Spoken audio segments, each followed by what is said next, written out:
Hi everybody, I'm Nancy T. Baker. The other week I shared a video about why you might want to start a YouTube channel. And I thought about it this week. There may be some people that go, yeah, well, I want to do that, but how do I do that? I figured that's the next question that's going to come out. Now there are great videos on keyword search and analytics and lighting. There's going to be a lot of information if you really are gung-ho about starting a YouTube channel. Take a course, learn a lot, or even Gillian Perkins is someone I recommend if you want to start a YouTube channel. But I thought I should do a video for those people that just want to dip their toe in the water. Maybe they're not sold out and they just are like, I want to try it. What is the minimum I have to do? So first, you've got to come up with a theme for your channel. The first channel I started, it was after having breast cancer. I learned about different foods and I started cooking different. So I thought I want to share recipes and what I call life hacks. And I also thought I wanted to help people to enjoy the journey and be happier in life. I do have a video that I love that talks about enjoying the journey. So I'm going to put a link to that video as well. But I started that with this theme of helping people live happier, healthier lives. That was my theme.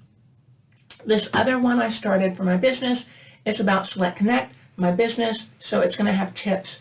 And I'm actually putting this video on both channels because it can help people individually and it can also help businesses. So come up with your theme. You want some kind of consistency because you're going to have followers that are going to be interested in what you have to share. And you just want to be consistent so they don't go, where did this one come from? After that, you've got to create your channel. I'm not going to get into that, but you can find videos about that. The one thing I will say is your channel name. I started out with just my name. My business one does have a business name. But this is something where if you start the channel and you kind of shift what you're doing, it may be that name doesn't work anymore. So think about that. All right, after that, recording. What equipment do you need? I'm going to encourage you. A lot of people say they do it just with their phone or just with their computer. I think I started out with my computer, but I was doing recipes and there were some challenges with the microphone. So I did buy this $25, $30 microphone and it works real well. And then I did buy a webcam because when you're cutting food for a recipe, you can't really see it. But that's not an issue for what I'm doing today. So you could start with just a computer. I will say I did recently invest in a light ring. When I started, I had my desk next to a window and the light worked really well during parts of the day. So I started having challenges depending upon when I wanted to record. So I did invest in a light ring. I think it was around $100. So if you're going to do stuff moving forward, I would say make sure your lighting is good. Once I've recorded my video, then I go into Canva and I use this to create thumbnails and end screens. Now, if I take you through the process, it's a little bit tedious. So I'm just going to show you. Here's one I created that you may have seen on my personal channel for starting a YouTube channel. And then this is the one I use for Select Connect.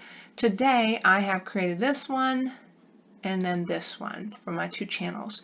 Now I have decided to start using a picture because I've noticed some of the people I follow, it seems like when you use your picture on your thumbnail, you get more traction. I'm not sure.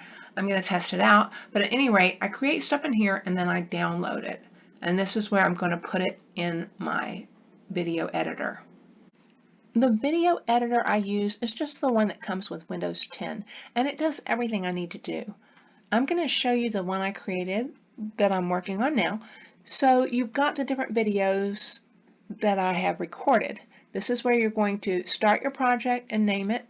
You add your different files. So this would include my recordings. Also what I just showed you in Canva, I've got that thumbnail and the end screen. I want to add that in here too. Now what I'm doing right now is a recording I'm making in Xbox. That's a little advanced and I'm not going to put that in here this time, but that's another file that I'm adding in here. Let me go to something a little simpler because of course I haven't finished this and it's got more stuff in it. But I'm going to show you this one I made on Fruit Cobbler. So this has got the different files that I added in here. You can go in here and this recording, I can trim it. So this is where this whole recording, I may have used part of it and then I added this little bit here. So you trim it here, and then the other thing you can do is in here I have the ability to add text. So when I'm making these recipes, you know, it says start with 6 cups of fruit. The next one's going to say something else. Oh wait, not trim. We need to go into text, and it says add zest and juice from one lemon. Now I have options here, and I can put it different places, and this is where I type the text, and when I'm done I say done.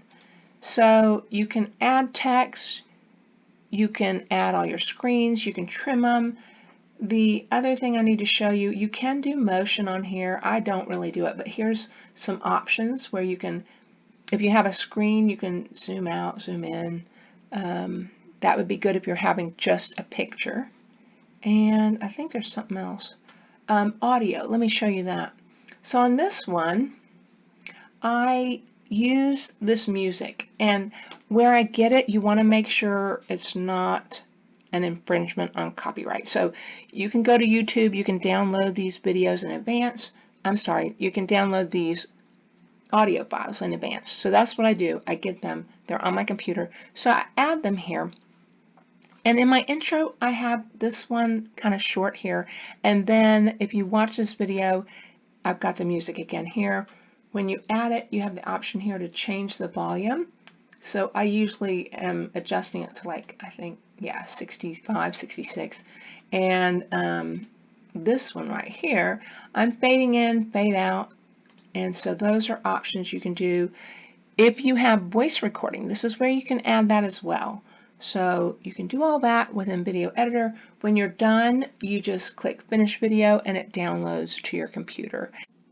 Once you've downloaded your file, you're ready to go to your channel. Click here and you upload the file. Once you do that, you're going to have to fill in some information. I'm going to go right here and manage videos and just show you a few things. Obviously, if you do this, you have to learn more, but here's one that I have not published yet. So let me see. You've got your title. That's pretty important. I would say if you're going to do this, find someone on YouTube that talks about that. Another thing that's important is down here, show more tags. There are tags that are important. And then what else? These thumbnails, that's where I will usually put one there. By default, it finds a picture, but you really don't want to have that as your thumbnail. So you want to be intentional, have your thumbnail exactly the way you want it. And there are end screen, and let's see. On the end screen, I do have something where people can subscribe. I put a video here. Most of the time I do the best for the viewer. So those are all things I recommend. And that's pretty much it. So that's just a quick overview of the tools I use to create content for YouTube. And hopefully it helped you get an idea if this is something you might want to take a stab at. Feel free to leave comments in the description below and reach out if I can help you with anything. Thanks for watching.